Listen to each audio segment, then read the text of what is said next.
आदित्य और साहिल अपनी प्रेमिकाओं जीवा और प्रेमा के साथ शहर से दूर एक नाइट आउट के लिए निकले थे। अंधेरी सड़क पर उनकी कार एक सुनसान घर के पास से गुजर रही थी। तभी साहिल ने खिड़की से बाहर देखा और हड़बड़ाकर बोला, भैया वो देखिए, आसमान में एक जोकर का सिर लहरा रहा है। लगता है इस वीरान घर में कोई रहता है। उसकी बात सुनकर सबने ऊपर देखा, लेकिन किसी को कुछ नजर नहीं आया। आदित्य ने कहा, साहिल ये कोई अच्छा मजाक नहीं था। जीवा भी बोली, हाँ साहिल, वहां कुछ नहीं है, तुम बस हमें डरा रहे हो। आदित्य ने माहौल हल्का करने की कोशिश की, चलो अब लड़ाई बंद करो, हम पहुंचने ही वाले हैं। लेकिन जैसे ही आदित्य ने ये कहा, उनकी कार उस डरावने घर के ठीक सामने आकर अचानक बंद हो गई। चारों के चेहरे पर डर साफ दिखने लगा। आदित्य ने टॉर्च जलाई और साहिल से पूछा, साहिल मैंने तुम्हें पेट्रोल भरवाने को कहा था, क्या तुमने भरवाया? साहिल घबराया हुआ सा बोला, माफ करना भैया, मैं पेट्रोल भरवाने ही जा रहा था कि प्रेमा का फोन आ गया। आदित्य गुस्से में कार से बाहर निकला। जीवा उसे शांत करने के लिए उसके पास गई। जीवा ने आदित्य को समझाया, अपने भाई पर इतना गुस्सा क्यों कर रहे हो, गलतियां हो जाती हैं। आदित्य ने चिढ़कर जवाब दिया, जीवा कमाल है, इतनी रात को कार बंद हो गई, आसपास कोई मदद करने वाला नहीं है और तुम कह रही हो चिंता न करें। जीवा ने पलटकर कहा, कौन कहता है मदद करने वाला कोई नहीं है, ये घर है ना, हमें यहां से कोई ना कोई मदद जरूर मिल जाएगी। और अगर कुछ नहीं भी मिला तो कम से कम रात तो गुजार सकते हैं। इस सुनसान घर में भला इससे अच्छा नाइट आउट क्या होगा? जीवा की बात सुनकर आदित्य ने उस पुराने डरावने घर की ओर देखा। साहिल ने भी कहा, माफ करना भैया, मेरी वजह से आप हमेशा परेशानी में पड़ते हैं, चिंता मत कीजिए, मैं अभी कुछ करता हूं। ये कहकर साहिल सीधा घर की ओर चला। जैसे ही वो दरवाजे पर पहुंचा, उसने देखा कि दरवाजा पहले से ही खुला था। साहिल खुद से बुदबुदाया, ये क्या, इतना पुराना घर और दरवाजा खुला हुआ है, अजीब है। तभी आदित्य ने कहा, साहिल हम लोग भी आ रहे हैं। चारों ने अपने अपने फोन की फ्लैशलाइट जलाई और घर को सावधानी से देखने लगे। दीवारों पर केवल एक आदमी की तस्वीरें लगी थीं, जो जोकर के कपड़े पहने मुस्कुरा रहा था। जीवा ने कहा, ये जोकर मुझे पागल लगता है, देखो ना आदित्य, इसकी हंसी कितनी डरावनी है। आदित्य जीवा के साथ तस्वीर को गौर से देख रहा था। तभी उसे कुछ अजीब लगा। जीवा, अगर तुमने ध्यान दिया हो तो यहाँ 4 तस्वीरें हैं। पहली में 4 लोग हैं और जोकर के हाथ में कोई गेंद नहीं। दूसरी में 3 लोग हैं और उसके हाथ में 1 गेंद है। तीसरी में 2 लोग हैं और 2 गेंदें। और इस आखिरी तस्वीर में ये पागल जोकर अकेला खड़ा है, जिसके हाथ में 3 गेंदें हैं। कुछ समझ नहीं आ रहा, इस घर में जरूर कुछ तो गड़बड़ है। आदित्य ये सब सोच ही रहा था कि प्रेमा का जी मचलने लगा और वो मदद के लिए चिल्लाई, कोई है क्या इस घर में, कोई हमारी मदद कर सकता है क्या? प्रेमा के पुकारने पर भी जब कोई जवाब नहीं आया तो आदित्य के मन में भी गहरा डर बैठ गया। जीवा भी उन तस्वीरों को देखकर बेचैन होने लगी थी। तभी प्रेमा ने घबराकर पूछा, साहिल कहाँ है? आदित्य भी तुरंत परेशान हो गया और साहिल को ढूंढने लगा। साहिल कहाँ हो तुम, साहिल? आदित्य के बार बार पुकारने पर भी साहिल का कोई अता पता नहीं चला। सबको किसी अनहोनी का डर सताने लगा था। तभी आदित्य के फोन पर घंटी बजी। देखा तो साहिल का कॉल था। आदित्य ने तुरंत फोन उठाया, साहिल तुम, हम कब से तुम्हें ढूंढ रहे हैं, प्रेमा कितनी परेशान है, तुम्हें अंदाजा भी है? आदित्य अभी अपनी बात पूरी कर ही रहा था कि साहिल ने उसकी बात काटते हुए कहा, भैया मुझे गेंद से खेलना है, प्लीज मेरे लिए गेंद ला दो। आदित्य हैरान होकर बोला, ये क्या बोल रहे हो तुम? साहिल तुम्हें इस वक्त गेंद चाहिए? तुम्हारा दिमाग ठीक है? हम नाइट आउट पर आए हैं, खेलने नहीं। बहुत हो गया मजाक, चुपचाप बाहर आओ, हम यहां से पैदल ही निकलेंगे।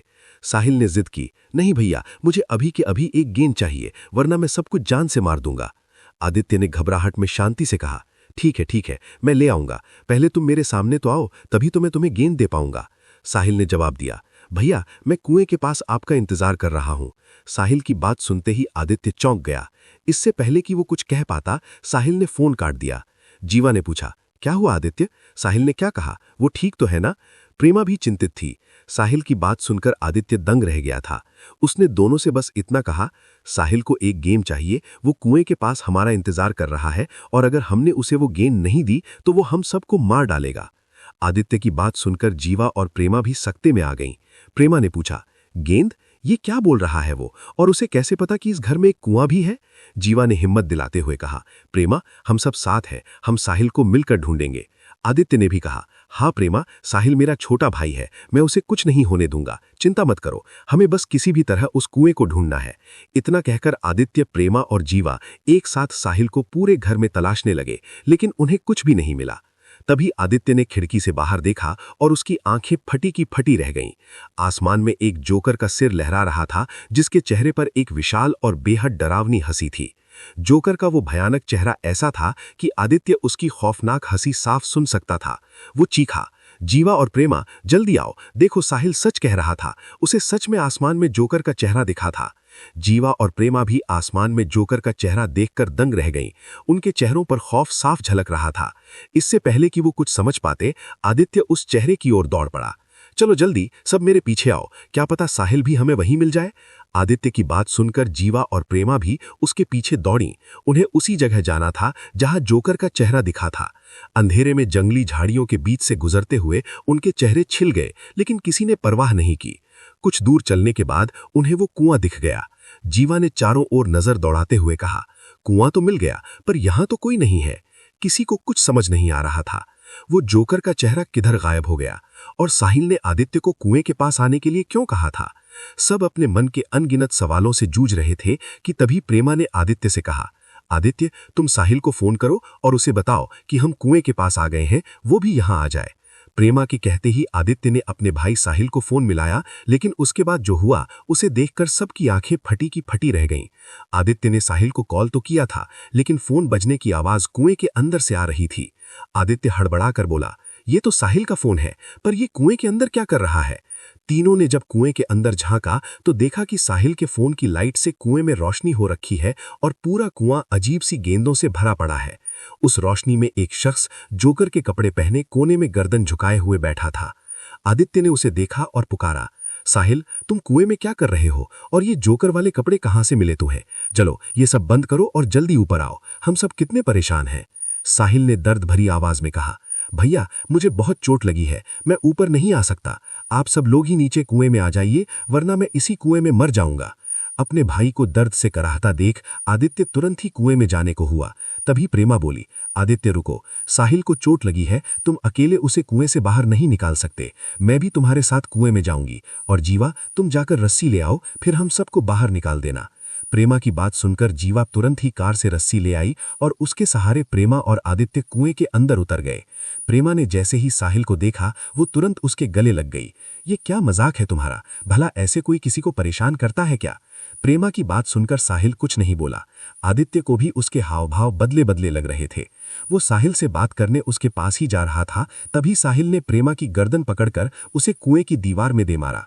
आदित्य चीखा, साहिल, ये क्या कर रहे हो तुम, तुम्हारा दिमाग ठीक तो है ना। इससे पहले कि आदित्य अपनी बात पूरी कर पाता, उसने देखा कि साहिल की आंखें बड़ी और लाल हो गई थीं, मानो उनमें खून उतर आया हो। उसका शरीर खुद ब खुद अकड़ने लगा। बिखरे और लंबे बाल, बड़े नाखून जिनमें इंसानी मांस लगा हुआ था, अपना मुंह खोले वो प्रेमा की आंखों में देख रहा था और उसकी आत्मा को अपने अंदर समा रहा था। ये भयानक मंजर देखकर आदित्य समझ गया कि ये साहिल नहीं, बल्कि वही पागल जोकर है जिसकी तस्वीर उसने घर के अंदर देखी थी। तभी उसने देखा कि उस पागल जोकर ने प्रेमा के जिस्म से उसकी आत्मा को अलग कर उसे एक गेंद में बदल दिया। प्रेमा की आत्मा की वो गेंद हवा में उड़ने लगी, लेकिन जैसे ही वो जमीन पर गिरी, बाकी गिरी गेंदों के बीच खो गई। आदित्य तुरंत उन गेंदों का राज समझ गया। मतलब इस कुएं में पड़ी हर गेंद एक आत्मा है, प्रेमा की तरह। प्रेमा की ऐसी भयानक मौत देखकर और उन गेंदों का राज जानकर आदित्य की रूह कांप उठी।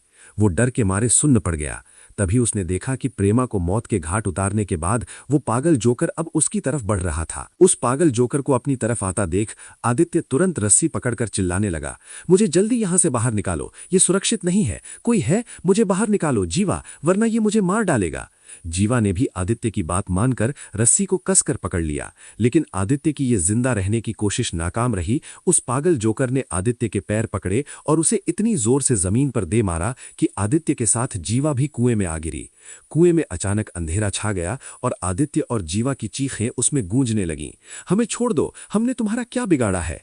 उनकी अंतिम चीखों के साथ आदित्य और जीवा की आत्माएं भी गेंद बनकर कुछ देर हवा में रहीं और फिर नीचे गिर गईं। मौत के सन्नाटे ने उनकी चीखों को हमेशा के लिए शांत कर दिया। चीखने की आवाजें शांत होते ही फिर से उस पागल जोकर का भयानक मुस्कुराता चेहरा हवा में लहराने लगा।